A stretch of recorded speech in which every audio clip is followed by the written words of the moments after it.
We can cut out that first part. All right. Let's see. I got it right next to you. Okay. All right. We're just getting in position here. This is all going to be cut, right? This beginning part is cut. Ready? Set. Go! All right. We're here today with Sunny, Mason, and I'm Feather. And we met at the very first Rainbow Gathering in 1972. And... 3. Huh? 73. 2. So, yeah, that's so what, 46 years ago. So there may be some discrepancies in our stories here. But, Sunny, I was wondering, where were you living when you heard about the first gathering? Well, I was kind of a Minneapolis rat. We were like a bunch of spiritual gangsters, and we were traveling around the country. And this is a time in the evolution of our country and society and life's plan that there was an amazing cultural revolution going on in song and fashion and journalism and people's attitudes toward each other. And we were on the festival circuit a lot. We went to a lot of rock festivals, and we had heard about this gathering that was not going to be quite a festival, but nobody knew what it was. And the spiritual gangsters out of Minneapolis went down to Coconut Grove, Florida. And this must have been in 1970. It was after Woodstock and Altamont, and everybody still had a lot of optimism and hope for this country, even though Nixon and all his cohorts and all the evil politicos were at their best. There was this whole, it was like a river, it was like a spiritual river, a tide of great music and amazing communications, and we didn't have the internet then. So we were all in Coconut Grove, Florida, and this ragged group came through wearing invitations on their back. And one of them was Barry Adams, Plunker. And we were all like, yeah, you guys, you know, there better be a lot of good music, or, you know. But anyway, through a whole series of events, we all met. And we heard about it. And so we all spread the word. It was word of mouth back then, which was really nice. And I remember a time when there was a whole controversy about using the internet or using the media to promote the word of the gatherings. But anyway, so we all went, I hitchhiked down there and was one of the people that were thrown in jail before the gathering. And I realized at the time that there were a lot of us in this jail going to the same place. And we just kind of had a great time in jail, and we all got out because of the work by some of the folks in the family doing the court work outside of Strawberry Lake, outside of Granby. So we all got released from jail. But before that, it was an amazing time because there was just so much going on. And I ended up in Buccaneer camp with the crazy STP family and the motherfuckers, and meeting a lot of folks that way. And going to, before that, I had been at the hog farm in Long John's Valley and went with the Banditos, riding horses down into Mexico. And so there was this whole movement before the gathering even happened of people around the country expressing themselves and doing what they felt like their heart wanted to tell them to do. So there was this whole setup beforehand, before even the gathering started, of this consciousness in this country, you know, to raise up, you know, and connect. So this high ideal was set, you know, even amidst, you know, the dirty, you know, we didn't call them dirty kids back then because I was one of them, but you know, the STP family.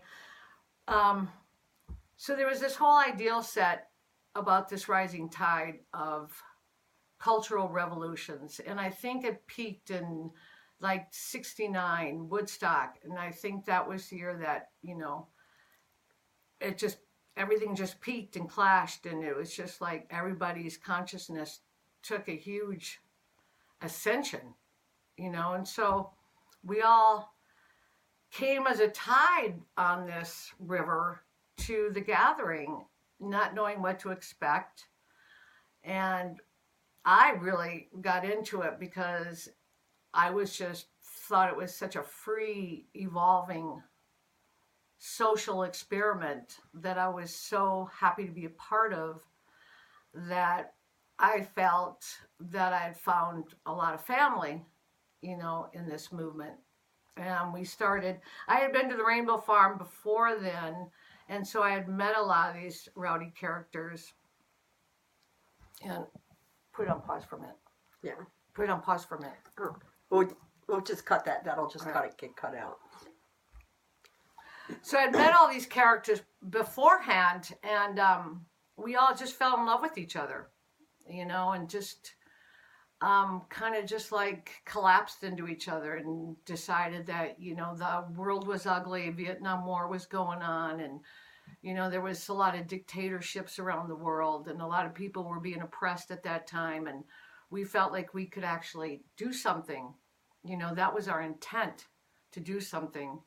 And, there was also another prevalent feeling that came in amongst the women, because during the whole sexual revolution, it was kind of geared toward a male lifestyle, exponential revolution, because a lot of the women were left with the babies and with the clap, and so a lot of women came into the first gathering with these thoughts also, and a lot of women formed alliances, during this time, like Feather and I, and we just kind of kindred hearts met, and we'd all had been through all this, and gone through our periods of abuse and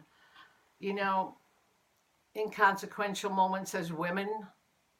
And so we brought this with us, these feelings, and I think that was a really strong current at the time, that the women connected, not just the whole family connected, but the women connected together. And I just want to praise all the unsung heroes of all the gatherings that have spent all the time in the parking lots, in the medical, and in the kitchens, and the ones that stood silently off to the side while other people were the voice boxes and got all the attention. But there were so many people throughout the gatherings that really just did so much to promote this idea of harmony and work together, and we can do this together and make a conscious choice in our lifestyle. And like Dr. Dave, our voodoo doctor, and Jerry, Diamond Tooth Jerry, who spent all his time in the parking lots, and Patrick, and all those people that never got up and, talked in the circles, all these people, those are the real heroes of the gathering to me. And all the women that came with their stories and their children, and all the families also. It was just such a revolutionary moment for all of us, and so we all became a family. And I remember, wow, the first gathering, I was leading people barefoot over the mountains during the blockades, and just for a couple days we'd hike in, and just bring people home. And it was such a joy to be of service, to do this. And that's how I felt about all the gatherings. How can I be of service? I didn't come in there saying I want to, change the world, or how can I be of service to this so that we can change the world. And I think a lot of people brought that intent with them about how to be of service. So there are all these people running around crazy and in the courts and on the roadblocks and talking with the police and bringing people over the mountains. So it's just like this concerted, combined effort of fortitude and compassion and longing and rejoicing and realizing our dreams were meant to be you know, shared together. And so we were at the Rainbow Kitchen and we were feeding all these people, and I fed Feather when she came in and just reached across to her and gave her food, and our eyes met and we fell in love. And that's how a lot of people met at these gatherings. And there's just so many people. And then the gathering went on. There was a baby born, and everybody else. You've all heard the stories of 72. And some of my greatest moments, you know, and Dominic, you know, the unsung hero of the Rainbow Kitchen, God bless him, and Tony Angel, and Peniel and Vision, and all these people that their names have gone by the wayside. I remember them all, and I see them all, and their sparkling eyes, and Cat Wild Dancer, and all these people that came together. I mean, everybody had so much talent and so much to offer each other. So we didn't want to leave each other. So at the end of the gathering, I'm just going to cut to the end. I remember we had to get out of there because the police were looking for us and they wanted to arrest us all. And so I bought a $5 car from this guy. And we were all like 19 years old, and we all, Garrick and Barry and Vision and myself and this beautiful woman from Hawaii who died in a car accident there. I can't remember her name. We all climbed in this car to escape the gathering and went to a park and through the I Ching, like, what are we going to do now? We're just, you know, we love each other. What are we going to do now? So we just carried that motion forth and stayed together. And we stayed together. We couldn't leave each other, and we thought, we've got something to do in the world. And so we carried forth, and then the next gathering came, and the next gathering. But I also want to say that one of the strongest things that came out of 72 for me, and that carried on and evolved throughout the gatherings, was the women's circles. They were very important to us because women were still second-class citizens, you know, in society, and they had a lot to say. And so the women listened to the women, and that we heard their stories of rape, and their stories of abuse, and their stories of being left behind with children. And we supported each other, and we did heart circles. And I'll never forget, and No Guns. No Guns was a real strong character that helped develop this. And I remember we developed this into this amazing heart circle where the women sat in the middle of the circle and told their stories, and the men sat on the outside of the circle, and they had to be quiet because men tend to be the louder voices, and the men tend to need more attention than the women, as evidenced in some of our circles. And I'm just trying to be honest here, folks. And so we developed this way of communicating to the men our hearts. And to me, this was a really important aspect of how the gatherings evolved. And so the women, and we didn't care if it took 2 or 3 days, you know, the women sat in a circle and the men had to listen. And then, you know, when every single woman, and there was no feathers or no bowls, you know, it's just a real heart respect.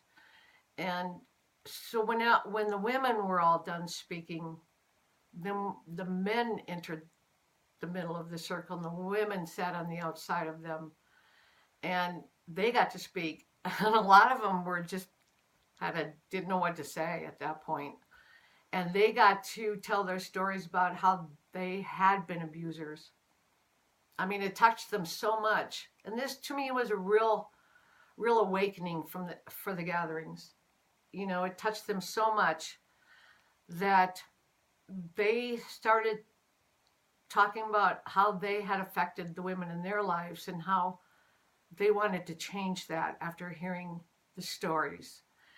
And it was so profound, and it went on for days. And That to me was the real healing of the gatherings. It wasn't going to the courts. It wasn't being in the circles, talking for 3 hours about who you were, or what you did, or adulation. It was these simple heart stories from the women and the men that weren't the great actors of the gatherings to tell their stories. And people walked away from them changed. Their lives were changed because they were holding these secrets and these stories inside for so long. And to me, that was so revolutionary because we continued that theme and that manner of approaching our hearts for many gatherings after that, you know. And there were so many characters involved in that and children would sit in the circles, and to me the children were the stars of the gathering, you know, because we're not doing this for us.